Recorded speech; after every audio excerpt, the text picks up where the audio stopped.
আসসালামু আলাইকুম। পদ্মাবীজ সাম্প্রতিক সময়ের সকল রিটেন পরীক্ষার একটি কমন কোশ্চেন এবং প্যারাগ্রাফ। আমি 5টি প্রশ্ন লিখে রেখেছি। 1 নম্বরে ইন্ট্রোডাকশন, 2 নম্বরে what is the shape of this project, 3 when did the work of this project start and end, 4 how much money will be spend in this project, 5 what are the benefits of this project.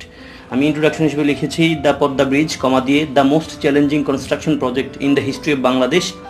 এই 2 কমার মাঝে যে কথাটা, এটা একটা extra কথা, না থাকলেও বাক্যটা সহজেই হয়। The Padma bridge, the most challenging construction project in the history of Bangladesh, is a multipurpose road rail bridge. এটা একটা রোড রেল ব্রিজ, মানে হলো এখানে বাসও চলবে, রেলও চলবে, across the Padma river, Padma নদীর উপর দিয়ে। And it will be the largest bridge in Bangladesh. এটা বাংলাদেশের সবচেয়ে বড় ব্রিজ। তারপরে আমি যে প্রশ্ন লিখেছি, what is the shape of this project. The bridge will be approximately 6.15 km long and it will connect Lohajong, Munchiganj to Suritpur and Madaripur, linking the southwest of the country to northeastern region. The bridge will have a total of 42 pillars. এই হলো আমার second question answer. Third question, when did the work of this project start and end? কখন এই প্রজেক্টটা start হবে এবং শেষ হবে? আমি প্রশ্ন লিখেছি construction began on 7 December 2014 and it is projected that এটা ধারণা করা হয় বা ভবিষ্যৎবাণী করা হয় যে বাই ডিসেম্বর 2020 সালের ডিসেম্বরের মাঝে the construction work will be completed, এই পদ্মা ব্রিজের কাজের সমাপ্তি ঘটবে। অ্যান্ড বিসাইডস, এছাড়াও it will be opened on June 2021 সালের জুন মাস নাগাদ আমাদের এই পদ্মা ব্রিজ মানুষের জন্য খুলে দেওয়া হবে। দেন ফোর্থ প্রশ্ন, how much money will be spend in this project, এই পদ্মা ব্রিজ তৈরি করতে গিয়ে আমাদের কত টাকা খরচ হবে।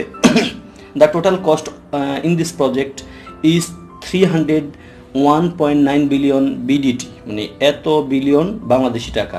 The government is থোরাউলি financing the project, আমাদের বাংলাদেশ সরকার এই পুরো অর্থটা প্রদান করছে বাই কালেক্টিং ফান্ড, বিভিন্ন টাকা কালেক্ট করে, সংগ্রহ করে ফ্রম ডিফারেন্ট ইন্টারনাল সোর্সেস, অভ্যন্তরীণ বিভিন্ন সোর্স থেকে, লাইক ফরেন রেমিটেন্স, বিদেশ থেকে যে টাকা পাঠানো হয় সেখান থেকে রেমিটেন্স পাই আমরা। রেমিটেন্স বানানটা আপনাদের জন্য উপযোগী।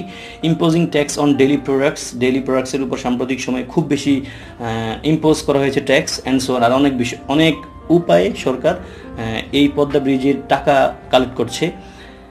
Though the donor agencies including World Bank, Asian Development Bank, তারপরে the JICA promised a loan of 1.9 billion for this project, যদিও এই কয়েকটা প্রতিষ্ঠান world bank, Asian development bank এবং জাইকা, যেটা জাপানের একটা প্রতিষ্ঠান, আমাদের সাথে প্রতিজ্ঞা করেছিল এত লোন দেবে, $1.9 বিলিয়ন লোন দেবে আমাদেরকে এই প্রজেক্টের জন্য।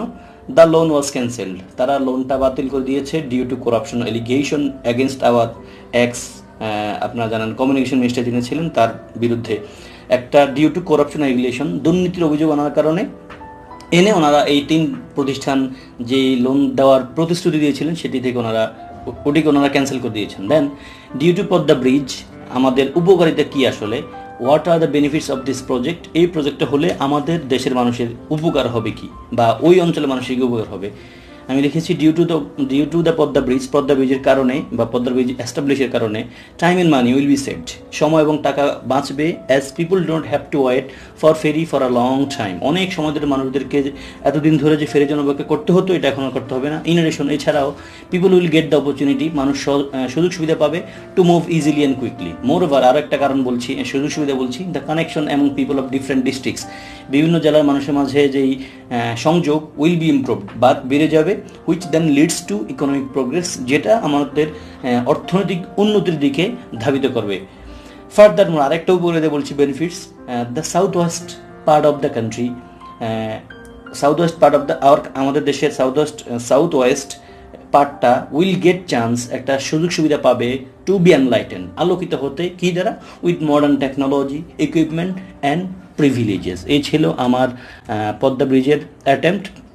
আশা করি এই ক্লাসটি আপনাদের উপকার হবে। দয়া করে কেউ মুখস্থ করার চেষ্টা করবেন না।